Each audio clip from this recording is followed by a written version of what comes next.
Welcome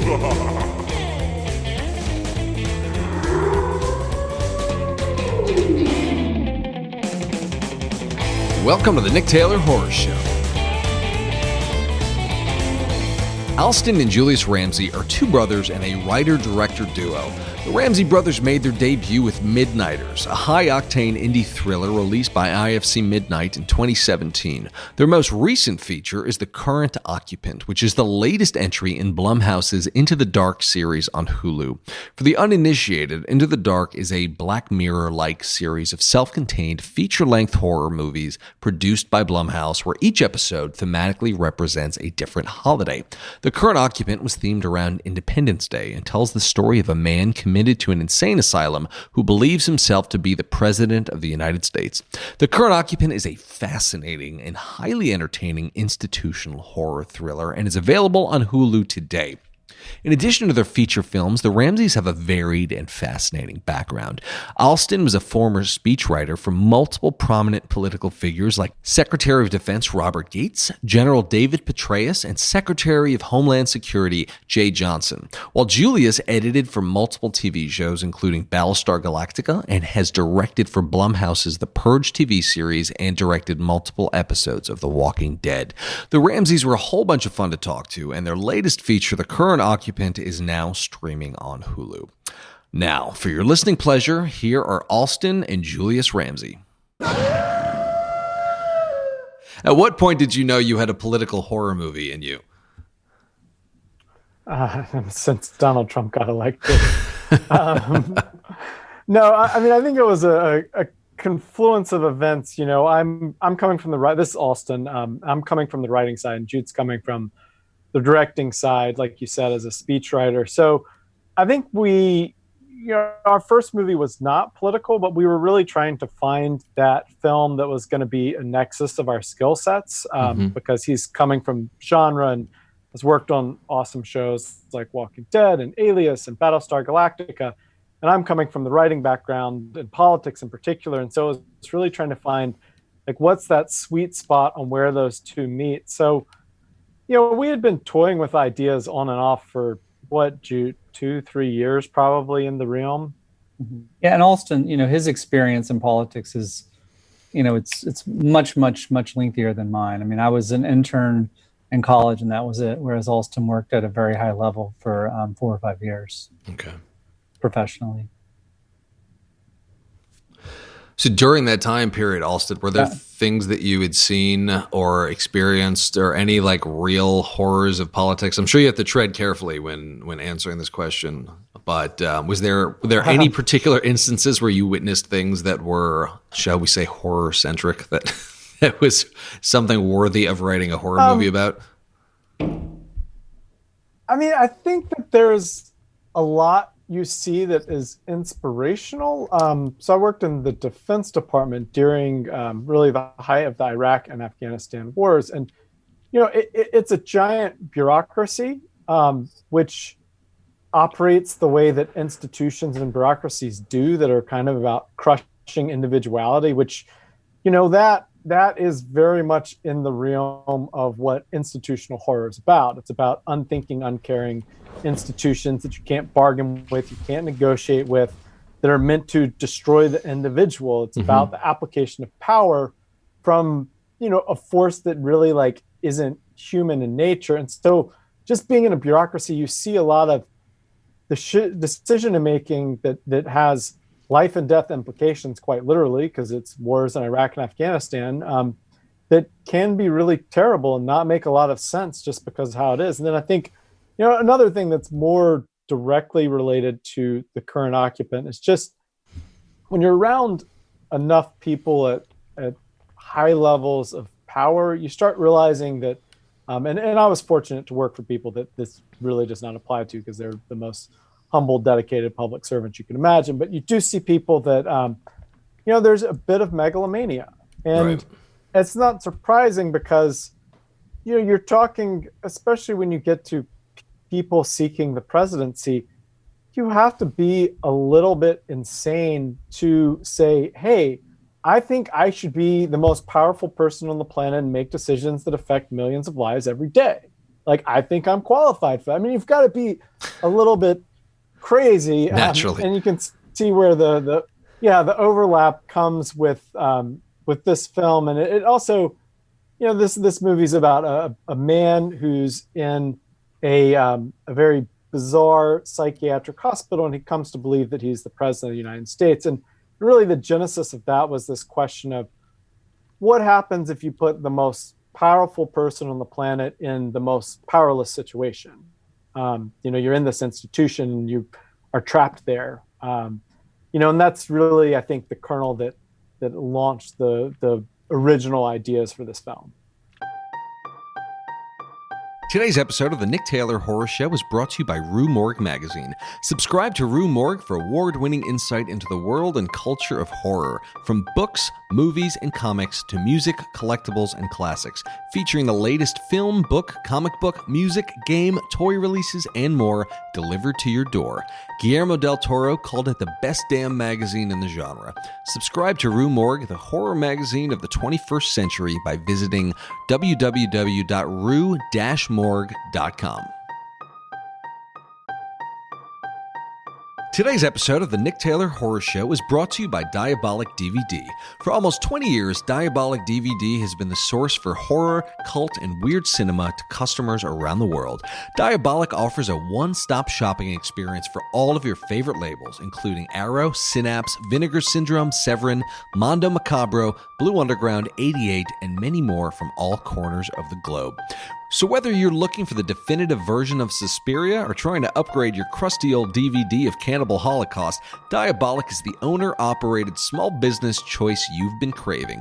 Shop online at diabolicdvd.com. That's DIABOLIK DVD.com. So I'm particularly curious about how your background in speechwriting contributed to your screenwriting ability. Was there an easy transference of skills, or not quite? Yes. I love the question because I get it from friends who are like, and other people are like, that's such a strange transition from speechwriting to screenwriting, which I thought it might be when I first did it. But what I realized is a lot of the skills overlap so I was a speechwriter for, I think, 5 years, and what you're doing that whole time is you're studying the spoken language, the way it works, the way it sounds. You're putting words in someone else's voice, the cadence, the rhythms of the language, just the whole way that it works in the spoken form, which is very different than written. And all of that translates directly over into dialogue. And when you're creating characters, and every character has their own way of talking and what they talk about, which is, speechwriting is the same thing. Like, every person I've worked for, that's different, and you have to really put yourself in that mindset. I think the other big transferable skill, I mean, beyond just writing, good, clean writing is good, clean writing, regardless of what field you may be in.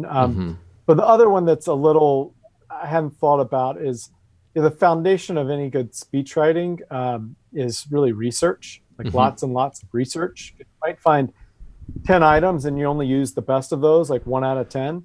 And I think there's a lot of people probably don't, outside of the industry, probably don't understand how much research goes into a screenplay, whether that's book research, internet research, or like going out and interviewing people and meeting people and touring facilities just to get ideas and inspiration, to really understand, what you're doing, researching other films too, to take bits and pieces from different places. Yeah. So, to answer the question, it was a surprisingly easy transition. And it's also been a hobby for a number of years. So I've read, I think, about every book on screenwriting out there, and tons of screenplays, and et cetera, et cetera. So when I made the transition, I already had a base of knowledge built in. Cool. So I would love to shift gears and go back to your first movie, Midnighters.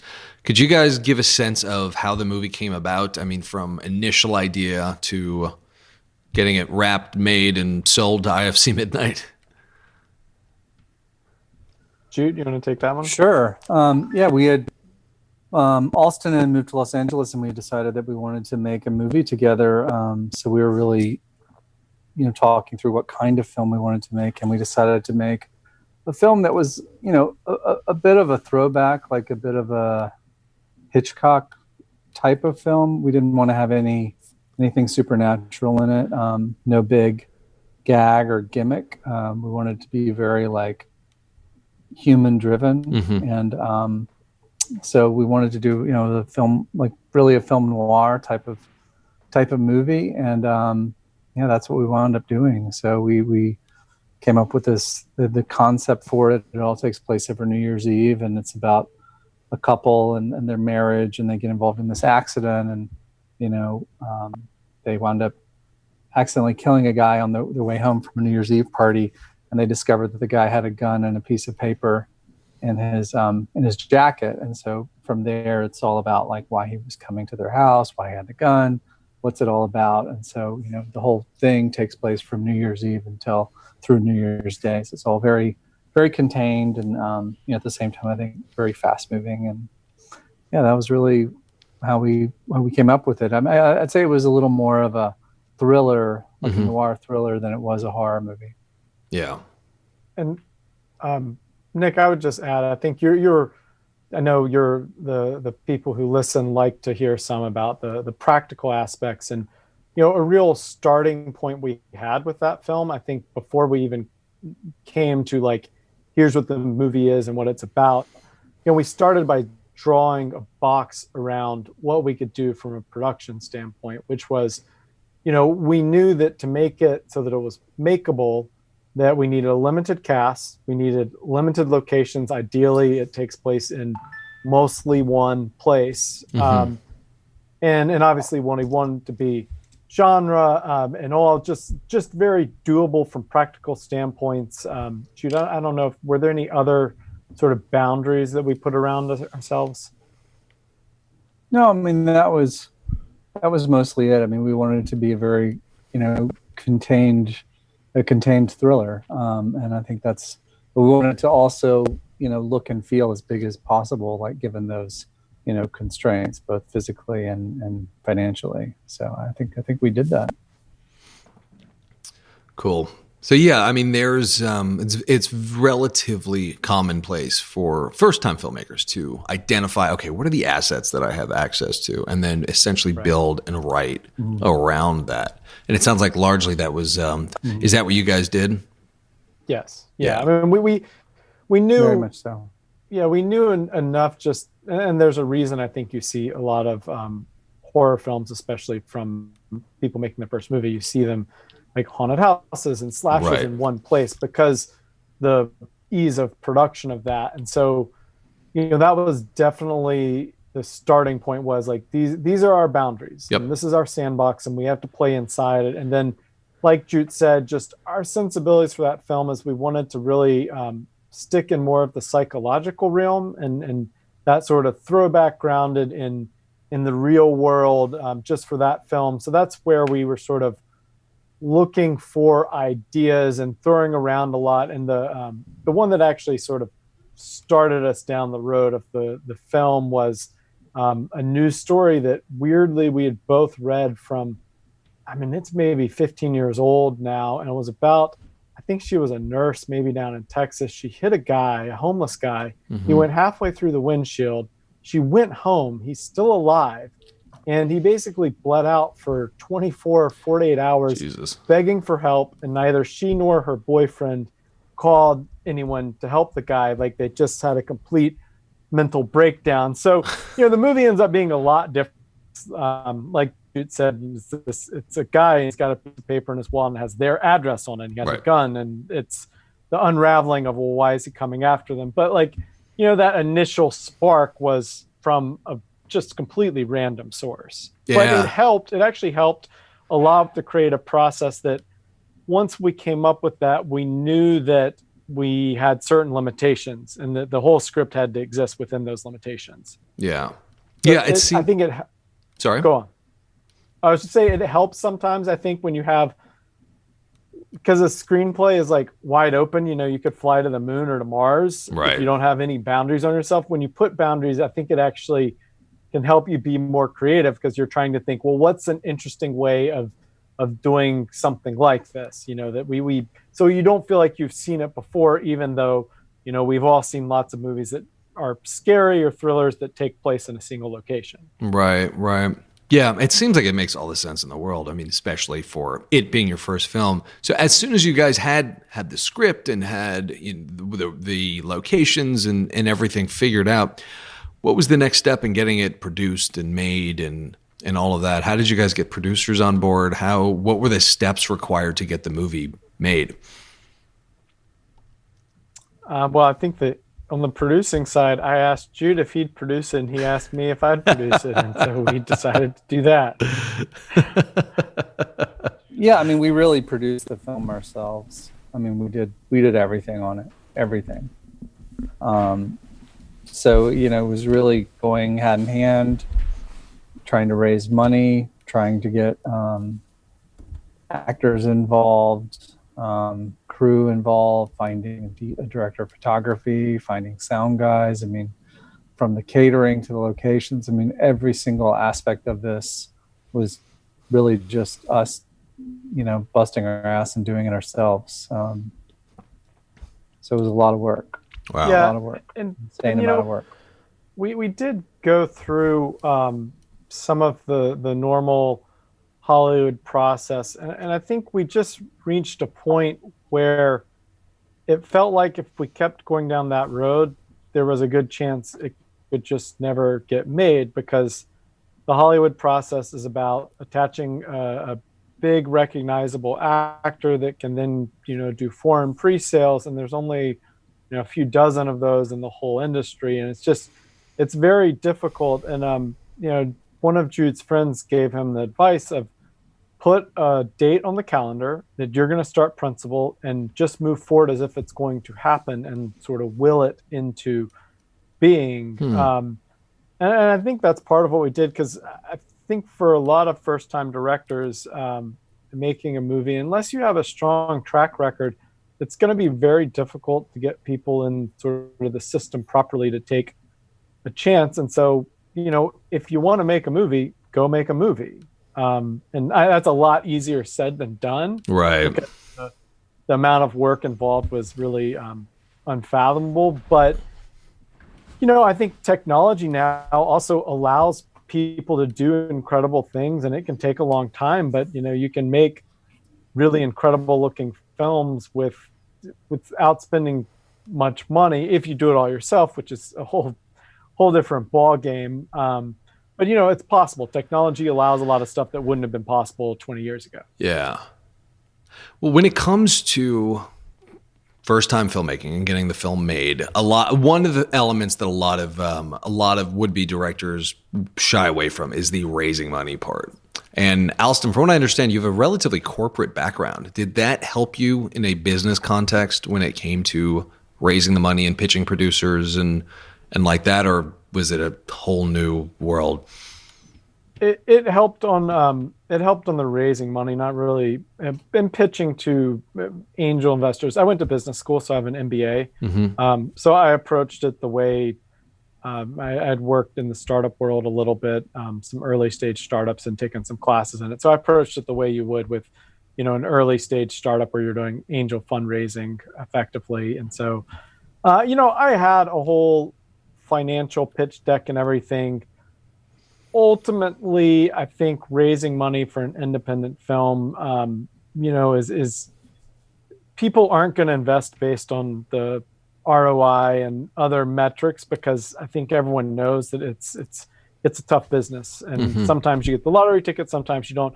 And people are going to invest in you and your idea and whether they believe you can pull this off. And certainly for that, Jude was the person that was most important, because he had a background editing and directing on giant television shows. And so that when you go to someone and say, like, here's our director and he can talk to the people that you're trying to raise money from, that's just you can't do it without that, really. Right.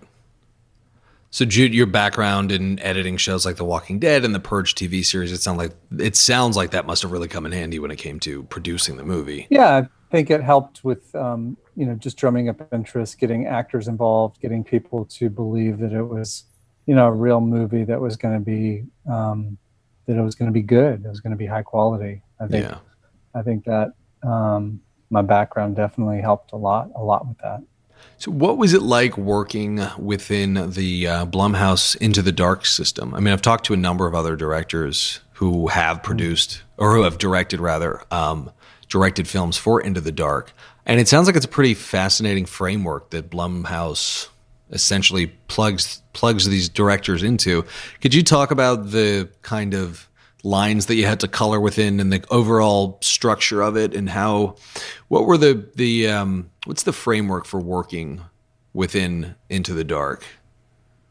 I mean, it's a unique model because they're doing one, effectively like an indie feature horror film every month, but they're using like a television production model. So the vast majority of the crew rolls over from film to film to film, and they take like a week off where they're dark while you do prep and everything. So it all moves very quickly. Like it takes a while to ramp up. Like we started working on the script, I don't know, 3-4 months prior to pre-production, 3 months maybe.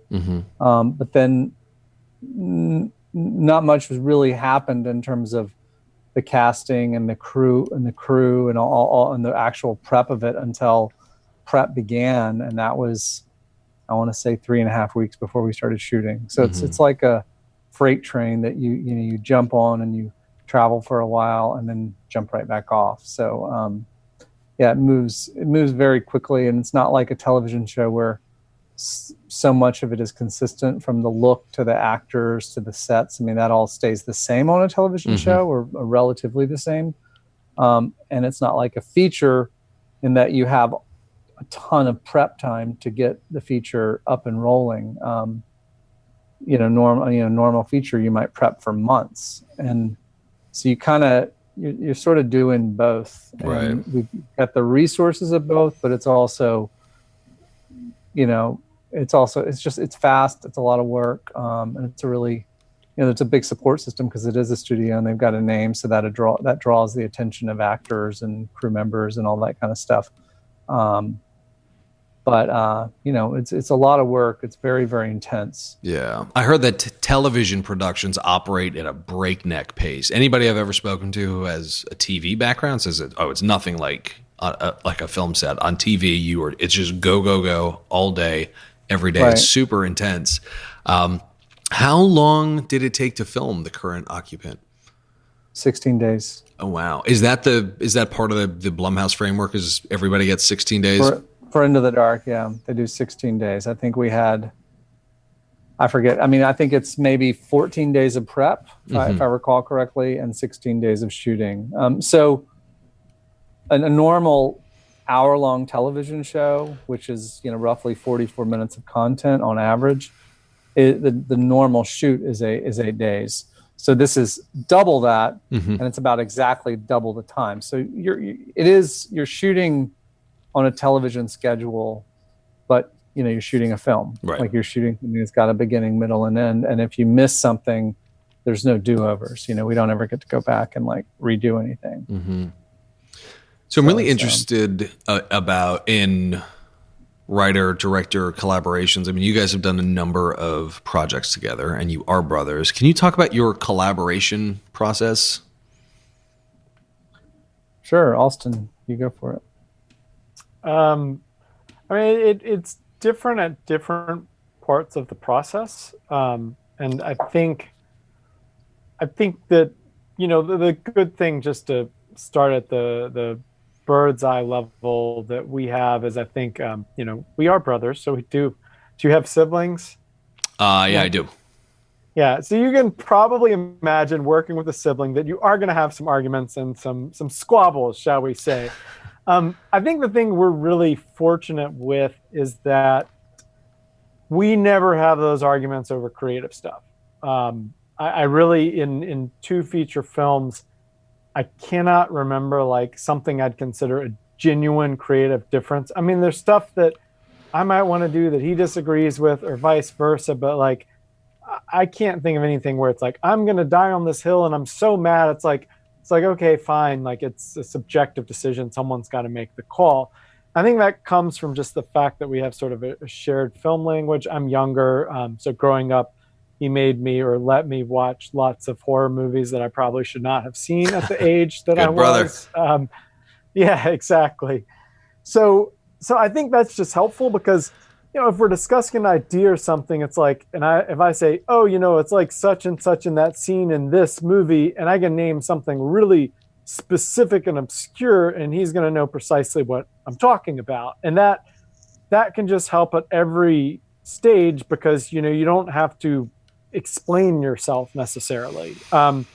So, the way the process has worked is we've come up with an idea, and then we've together broken a good part of the story, and certainly all the major elements, the characters, the different acts, the main plot points, as well as like a lot of ideas and a lot of details.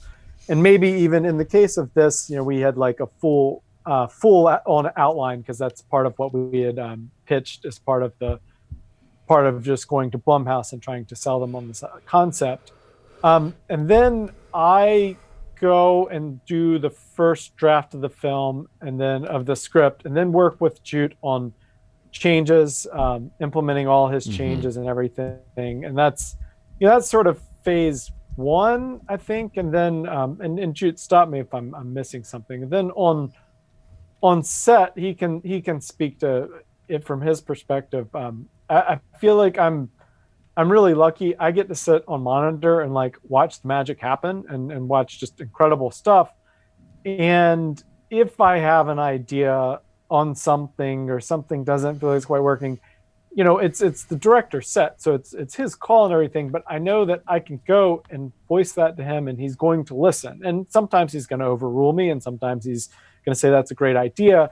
But it's a really awesome opportunity as a writer to have a director who is always going to give a fair shake to your ideas, whether they're good, bad, ugly, somewhere in between. Yeah. And I've heard from other brotherly directorial or director duos like the Pierce brothers who did The Wretched. They said that if you have a production partner, it should be somebody you grew up with or it should be a sibling, because you need to be able to fight and then quickly recover, not have an argument and then not talk to each other for 2 weeks, which is the case with most friends who are not, terribly close, but close enough to collaborate. But it sounds like the kind of brotherly background really helps when it comes to getting movies made, because obviously there will be conflicts, there will be different opinions, but the ability to be able to embrace a conflict, get through it, and then move on is something that is, unique to siblings. And it sounds like, it partially contributes to the success of your collaboration. Would that be accurate? Absolutely. Yeah, I would say that's definitely true. Cool. Yeah, sure. I think I would add that, anytime you're making a movie, it's like going to war. And so the question is, who do you want in the foxhole with you? And even if it's someone you're going to have arguments with, like, you're going to be in a battle, and, who do you want at your side? Who's the person you can just implicitly trust, that's always going to have your back no matter what? And yeah, I mean, precisely what you said. It's hard. You don't have many people like that. I don't think, like childhood friends, siblings, those are the people that you trust with your life, and you really have to, because that's just the nature of filmmaking. Yeah. So everybody out there, write a screenplay with a sibling. No, you can't trust anybody else. So how did Blumhouse get involved? Or how did you bring the project to Blumhouse? Did Blumhouse turn to you guys and say, hey, we'd love to do something together? Yeah, I directed The Purge, so I knew Blumhouse through that. And then we knew about Into the Dark, so we'd been talking to them for a little while about Into the Dark. And we had this idea, we did a quick call and pitched them on the idea. And then they were interested, so we went and did a much longer meeting, did an hour and a half long pitch. I put together a reel that was maybe 5 minutes worth of selected scenes and portions of movies that I thought captured the tone of the film that I was going for. Some other institutional horror films, and they were super into it, and so they offered us the opportunity to write and direct this movie. Great. And in watching the movie, there's a lot of clear symbolism in it, I think, from a political perspective. But it also feels like the kind of movie where you can project your own either beliefs or your own symbolic interpretations of certain things into it. So I'm wondering first of all, are there any specific kind of social commentary takeaways that you do want audience members to take away from it? And secondly, did you craft it to have a kind of universal appeal where people could be able to project their own interpretations into it? Well, I would hope part two is clear. Yeah, I mean, for sure, I wanted it to have like speak to the universal, human drama and the tendency of power to corrupt the mind, and I think that was a big part of it. As far as the symbolism, there's so many pieces that are present in the film. Like there's so many little elements that are either symbolic or Easter eggs that were planted in there. I mean, we put so much in there. It's hard to distill that down to just like a one specific symbol or what that means. But I think there's a lot to be gleaned from every. It's a very dense film. There's a lot to every aspect of it, every frame, every sound, every bit of the story. Yeah. And I think it is on some level. I guess it has political themes, but as a starting point, neither of us wanted to make a really purely explicitly political statement with the film, just because I feel like I think both of our sensibilities is that good fiction really falls apart when you're trying to hit something on the nose and say, I believe this and you should too. It's just, I think good films, especially when you get into horror, which are about like evoking feelings, you don't want to whack someone over the head too heavily with any sort of social commentary, and wanted to leave some questions open, and leave interpretation open. And I feel like if we've done our job well, people will walk out of the movie and they're going to think about it, and maybe they're going to watch it again. Yeah. Yeah, it does feel like the kind of movie that's built for multiple viewings, because there's a lot of detail. There's a lot of things you could easily not notice the first go around. And then there's that sense of like, okay, what did that mean? And then, you wrestle with it in your own head, and then it's all right, I got to see this again. So what are you guys up to next? We have a television series actually that we've been developing. It's like a new genre of television. Frankly, it's a very different kind of series than I think has ever been done before. Oh wow! So, we're really excited about it. It has some sci-fi, some horror, some true crime. It's a little bit of a blend, but it's very much like a new type of format. That sounds pretty cool. Okay. Well, great. We'll definitely be looking out for that. Well, guys, this was a whole lot of fun. Huge congratulations on The Current Occupant. Any parting wisdom for those aspiring filmmakers out there? Go make a movie. Don't let anybody stop you. Just go do it. Stop giving yourself excuses. All right. Wise words. All right, guys. Thank you again. Okay. Thanks. All right. Thank you very much. Thanks. All right. So here, as always, are some key takeaways from this conversation with Julius and Alston Ramsay. Number one, move forward as if. Alston mentioned a golden production tactic that somebody gave him, which was to put a hypothetical date on the calendar for principal photography and simply move forward as if that's when you will begin shooting. When making independent films, there are so many variables, so many that most directors get overwhelmed and feel the need for everything to be figured out before they can even begin thinking about a date at which they will begin shooting. What few people will tell you is that the best way to do this is to work the other way around. Come up with your ideal date and then back all of your production plans into it. There's real brilliance to this idea because it not only psychologically orients you towards shooting, which is very powerful in and of itself, but this tactic makes your project sound more real to the producers that you're pitching because you have an actual date. So pick a date and mark it on your calendar. Even if you have to reschedule it, it will be a starting point that can give you the momentum that you need. Number 2, there's horror all around you. Take notice.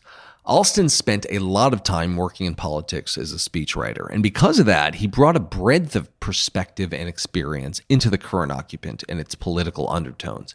His work history gave the movie an authenticity because it was partially based on his personal experiences, which is where some very rich horror concepts can come from. If you're an aspiring filmmaker who has a non-film related day job currently, take heart, because the idea for your movie might be right in front of you. Waiting tables? It's been a while since there's been a good restaurant horror movie. Working in an office? Take a look at Belko Experiment, American Psycho, Mayhem, and technically Cabin in the Woods as well. Don't discount your current experiences as time wasted if you're not making movies yet. Dig deep into these experiences because they might just have the germ of a great horror concept in them. Number 3, collaborate with a sibling or someone like a sibling. I've spoken to multiple filmmaking duos, and they're often childhood friends or siblings. When picking collaborators, it's critical to remember that you will inevitably get into conflicts with them. Therefore, having a strong rapport and the capacity to fight and rapidly recover is mission critical. Where it may not always be realistic to pick a sibling to make a movie with, as Alston said, pick someone who you would want in your foxhole because making a movie is going to war. Therefore, it's important to have someone on board who will have your back when the going gets tough because it inevitably does throughout the course of indie filmmaking. So pick your production partners accordingly because when the chips are down, you'll need somebody who cares. Anyway, guys, thank you as always for listening. If you enjoyed this episode, it would mean the world to me if you shared it with your friends and family on social media. Don't forget to follow the show on Instagram at I'm Nick Taylor. That's I am Nick Taylor, and on Twitter at the same handle. Don't forget to subscribe to the Nick Taylor Horror Show on Spotify, Apple Podcasts, and everywhere you listen.